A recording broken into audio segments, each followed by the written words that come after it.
CGI and special effects are all very well, but for my money the most significant technological advances have taken place away from the screen in the world of editing. Video editing used to be a fairly cumbersome process, more difficult than film, which you could easily slice up with razor blades. Consequently, in ye olden days, there was often more vision mixing than editing. Indoor scenes would be shot in a studio using several cameras, and the director would cut between them, creating an edit on the fly.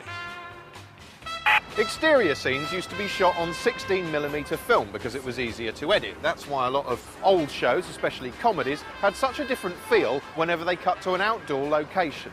That's an effect that will be familiar to anyone who remembers the peerless Faulty Towers.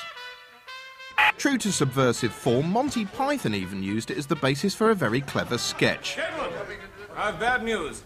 This room is surrounded by film. What? Things changed in the early 90s when hard disk editing arrived to excite this edition of Tomorrow's World. I can see all the shots here on this screen and they're instantly accessible. And over here on this one, this is where you build up your edited report. You can swap shots over or change them for other ones really easily. This was a bit like the leap from typewriters to word processors. Suddenly it was a piece of piss to chuck in one edit after another. The logical conclusion is the hyper-edited bombardment you get in frenetic MTV dating shows like this. It's also enabled reality shows to exist because now it's possible to go through 24 hours of footage and condense it down to 1 hour of highlights in time for transmission the next day.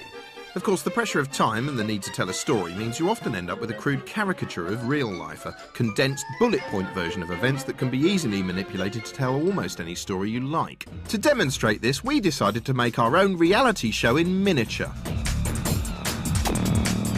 Day 1 in the Screenwape house.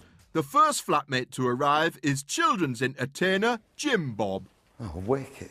Next in is runner from previous Screenwipe series, Louise. Nice to meet you. Nice to meet you. I'm Jim Bob. Jim Bob, I'm Louise. Oh, excellent. Yeah. Misanthropic TV presenter Charlie is the third flatmate to enter the Screenwape house. It's a bit awkward, isn't it? Yeah. Should we have a drink? Yeah. Oh, yes. Last to arrive, glamour model agony aunt and DJ Ashleen. Hello. Hello, I'm Charlie, hello. What we've ended up with is hours of fairly nondescript footage of us all standing around and jabbering. It's shot from 3 angles, here, here and here.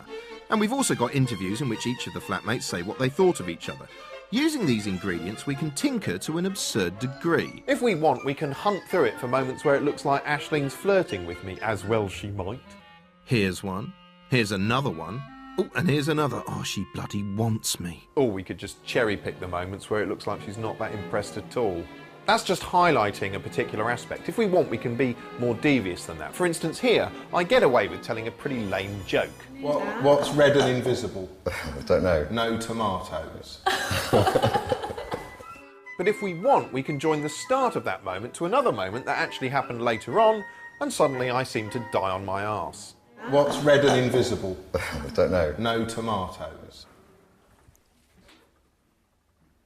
We can also use one piece of footage to illustrate 2 completely different points. For instance, here's a shot of me talking and them listening.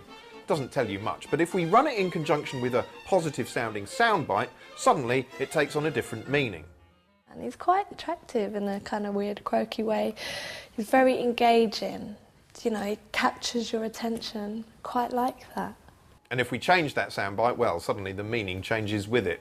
God, where to start? It just goes on and on and on and on, and he just takes everything out of context and onto a whole different tangent, and it's just like, yabba, yabba, yabba. We can use these techniques to tell almost any story we want. We can make it look as though Ashleen's bored of me, or we can take 2 shots that happen sometime apart and combine them to make me look like a lecherous scumbag. Of course, that's all artifice. In reality, Ashleen and I have been married for 2 years and are very, very much in love.